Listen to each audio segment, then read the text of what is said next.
चीला नहर में डूबते वक्त भी वो कहती रही कि मुझे बचा लो प्लीज, लेकिन हत्यारों को उस पर जरा सा भी रहम नहीं आया।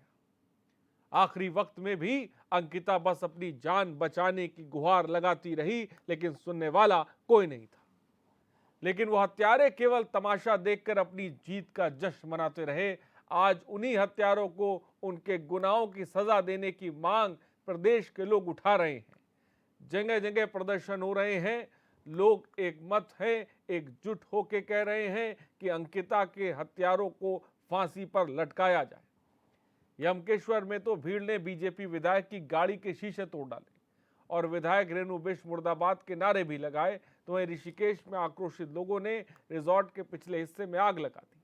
मामले में अब पूर्व सीएम हरीश रावत का बयान भी सामने आया है। हरीश रावत ने कहा कि अंकिता उत्तराखंड की बेटी है जिसने प्रलोभन को ठुकरा दिया, लिहाजा ये दायित्व सरकार और पुलिस का है कि उन दोषियों को दंडित किया जाए। तो वहीं बीजेपी ने भी लोगों के आक्रोश को देखते हुए पुलकित आर के पिता विनोद आर को पार्टी से निष्कासित कर दिया है।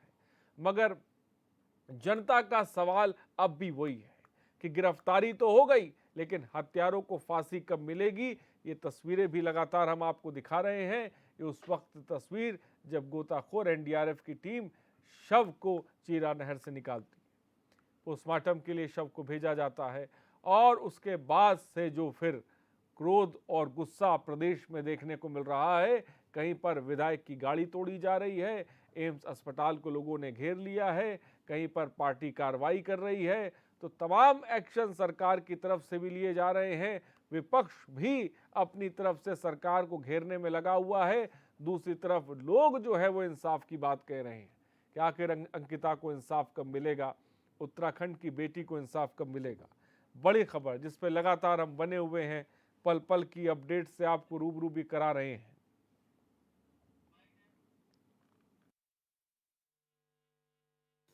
विवेचना लक्ष्मण झूला थाना पुलिस के पास आते ही केस को शीघ्रतम वर्कआउट कर लिया गया है कुछ ही घंटों में, और फिर सारे आरोपी जो मुख्य आरोपी पुलकित आर्य समेत प्राथमिक रूप से जो 3 आरोपी बनते थे उन तीनों की गिरफ्तार करके जेल भेज दिया गया है।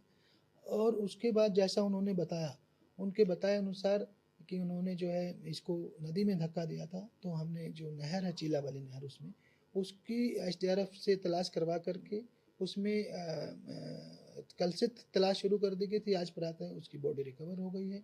अब पंचायतनामा और पोस्टमार्टम की कार्रवाई की जा रही है। माननीय मुख्यमंत्री जी महोदय द्वारा जो है डीआईजी की अध्यक्षता में एसआईटी गठित करने के निर्देश दिए गए थे। उस क्रम में हमने डीआईजी रेणुका देवी की अध्यक्षता में एसआईटी गठित कर दी है, जो इसके अपराध के विवेचना के और बाकी सभी तथ्यों के और गहराई में जाएगी, सभी पहलुओं की गहराई में जाएगी और विवेचना जिससे गुणवत्ता से हो, उच्च गुणवत्ता की विवेचना हो सके, क्वालिटी की हो सके, और जिससे हम अपराधियों को न्यायालय में कठोरतम सजा दिलाई जा सके, ये हमारे पूरे प्रयास रहेंगे। देखिए, रिसोर्स की जांच 2 तरह से हो सकती है। नंबर 1 तो कि उनका निर्माण तो अवैध नहीं हुआ है, किसी और ज़मीन पे इलीगल कब्जा तो नहीं है, तो इसमें जिलाधिकारी और जो अन्य विभाग हैं, वन विभाग आदि, उन सब की भूमिका रहेगी। और साथ ही साथ पुलिस की ओर से भी इन सब पे जांच कराई जाएगी और गोपनीय जांच भी कराई जाएगी कि कहीं किसी तरह का कोई अवैध गतिविधियां तो नहीं हो रही हैं। और मैं आपकी चैनल के माध्यम से ये भी लोगों से अपील करूँगा कि अगर उनके संज्ञान में है कि कहीं किसी तरह का गलत काम चल रहा है या किसी के ऊपर कोई किसी तरह का गलत दबाव बनाया जा रहा है, तो कृपया करके पुलिस के संज्ञान में जरूर लाएं। हम ऐसे लोगों पर कठोरतम वैधानिक कार्रवाई करेंगे। डीजीपी साहब को आपने सुना, बड़ी बड़ी बातें डीजीपी साहब कर रहे हैं, लेकिन इस बीच सवाल ये है कि ऋषिकेश की पुलिस आखिर क्या कर रही थी? क्यों नहीं माँ बाप जब एफआईआर लिखाने पहुंचे तो उनकी लिखी गई? इतने दिनों बाद जिसे कह सकते हैं कि अंकिता का पता लग पाया। कई ऐसे सवाल हैं।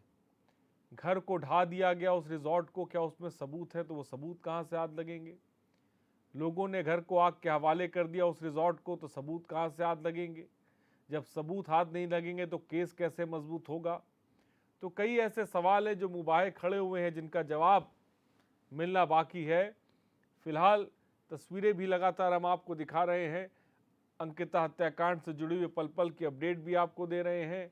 अधिकारी क्या कह रहे हैं, नेता क्या कह रहे हैं, सरकार क्या कह रही है, सब कुछ आपको दिखा रहे हैं, लेकिन इन सब के बीच बड़ा सवाल आखिर क्या है कि आखिर पुलिस का खौफ नहीं है, लग रहा है इस तरह के लोगों में कि वो वारदात को अंजाम देते हैं, वो मौत के घाट उतार देते हैं एक मासूम को। तो ये बड़ी बात है कि आखिर वो डर, वो खौफ पैदा क्यों नहीं है, और उसके बाद जिस तरह का रिस्पांस पुलिस का होना चाहिए, वो रिस्पांस आखिर कहाँ है। तो कई ऐसे सवाल हैं जिनका जवाब की जरूरत है। इन सब के बीच पोस्टमार्टम हो रहा है इस वक्त अंकिता का, और शाम तक, जैसा कि हमारे संवाददाता ने थोड़ी देर पहले बताया था, कि वो रिपोर्ट भी आएगी, और उस रिपोर्ट के बाद तमाम चीजें जिसे कह सकते हैं वो साफ होंगी।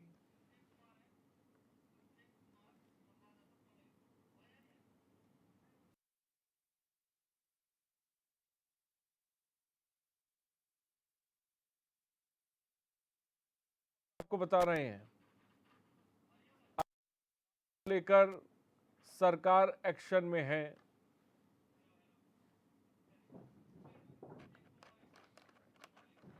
अभिषेक कुमार हमारे संवाददाता फोन लाइन पर इस वक्त अधिक जानकारी के साथ जुड़ गए। अभिषेक, ताजा जानकारी इस वक्त क्या है, इस पूरे मामले को लेकर जानना चाहेंगे आपसे। देखिए आरिफ, ये जो मामला है 18 तारीख को एक लड़की मिसिंग होती है, उसके बाद एक मामला जो है दर्ज किया जाता है, और उसके 4 दिन बाद ये जो राजस्थान पुलिस ने जो मामला दर्ज किया था वो पूरा मामला जो है थाने को ट्रांसफर कर दिया जाता है। उसके बाद 22 तारीख को 3 लोगों की 22 तारीख को ये पूरा घटनाक्रम होता है, और 23 तारीख को 3 लोगों की गिरफ्तारी भी होती है। आज 24 तारीख है, क्योंकि 23 तारीख को जो लोग गिरफ्तार इसमें किए गए थे, जो मुख्य आरोपी था पुलकित आर्य, उसने पूछताछ में पुलिस को ये बताया था कि लड़की जो है उनके साथ गई थी, और वो गुस्सा होकर गाड़ी से उतरी, और वो जो है उसने नदी में छलांग लगा दी। लेकिन पुलिस ने कई तथ्यों पर इस पे जांच की है, और भी जांच जो है उस पे की जा रही है। लेकिन पुलिस ने जो है सबसे पहले जो प्रायोरिटी थी उनकी, लड़की के शव को बरामद करना, ये उनकी प्रायोरिटी थी। एसडीआरएफ को जिसका जिम्मा सौंपा गया। आज सुबह करीब 8 या 9 बजे के आसपास जो है लड़की के शव को जो है बरामद कर लिया गया। चिल्ला के आसपास एक बैराज है, पावर हाउस है, वहां से जो है लड़की का शव बरामद किया गया था, जिसको पंचनामा भर के पोस्टमार्टम के लिए भेज दिया गया है। शाम तक, आज देर शाम तक इसकी जो पोस्टमार्टम रिपोर्ट है वो आने की संभावना है, जिसके आधार पर ये कहा जा सकता है कि उस लड़की के साथ क्या हुआ होगा, उसका पूरा जो लेखा जोखा है, पूरा जो ब्यौरा है वो पोस्टमार्टम रिपोर्ट में आएगा।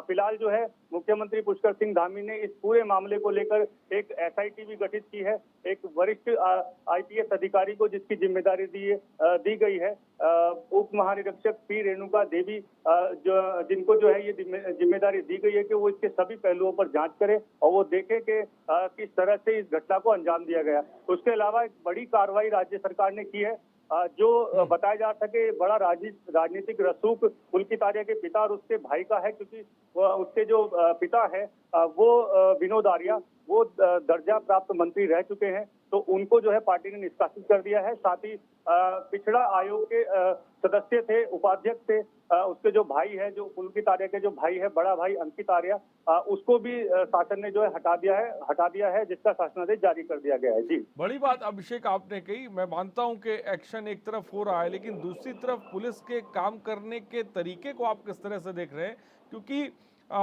उस रिजॉर्ट को ढा देना, वहाँ पे आग लग जाना, क्योंकि वही वो जगह है जिससे सबूत भी जुटने हैं, तो ऐसा नहीं लग रहा है कि इसके पीछे कहीं ना कहीं कोई साजिश रची जा रही है?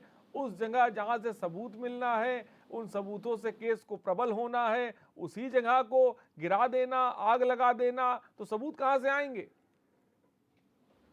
देखिए आरिफ, ये दरअसल जो ग्रामीण है, जो आम जनता है, उनको जो है वो काफी आक्रोशित है, उनके बीच में काफी गुस्सा है, और जिसके चलते जो है ये आज सुबह घटना हुई कि रिजॉर्ट के पास एक फैक्ट्री थी जिसको आग के हवाले कर दिया गया। ये गुस्सा था लोगों का, ये भीड़ का गुस्सा था, जो जिस तरह से उन्होंने जो रिजॉर्ट है या उसके पीछे जो फैक्ट्री थी उसको आग लगाए, या उसमें कल भी तोड़फोड़ की गई थी। राज्य सरकार की तरफ से कल बुलडोजर देर रात बुलडोजर भी चला गया उस रिजॉर्ट पे। इसके साथ ही साथ जैसे आपने कहा कि अवैध कब्जे या इस तरह की कुछ चीजें होती हैं, तो देखिए आपको बता दें कि राज्य सरकार भले ही ये चीज कह रही है कि अब सभी रिजॉर्ट ऐसे रिजॉर्टों पर जो है कब्जा करने की तैयारी राज्य सरकार कर रही है या कार्रवाई करने के निर्देश भी दिए गए हैं जो सरकारी भूमि पर बने हुए हैं। लेकिन अगर बात करें हरिद्वार या उत्तराखंड की, जहां पे क्योंकि ये जो रिजॉर्ट बनाया गया था ये भी सरकारी भूमि थी जिस पर कब्जा करके ये रिजॉर्ट जो है तैयार किया गया था। ऐसा ये इकलौता मामला नहीं है, कई ऐसे रिजॉर्ट हैं, ठीक है। कई ऐसे होटल हैं जिस पर जो है अवैध कब्जा करके इस तरह के रिजॉर्ट बनाए गए हैं। उन पर सभी पर कार्रवाई करने के लिए जो है राज्य सरकार ने फिलहाल निर्देश दिए हैं। लेकिन देखना ये होगा क्योंकि इस तरह के घटनाक्रम जब होते हैं तभी इस तरह की चीजें होती है। हैं और आगे क्या कुछ होगा ये देखने वाली बात आगे होगी। क्या कुछ होगा ये फिलहाल देखने वाली बात होगी। अभिषेक, बहुत बहुत शुक्रिया हमसे जुड़ने के लिए और तमाम जानकारी देने के लिए।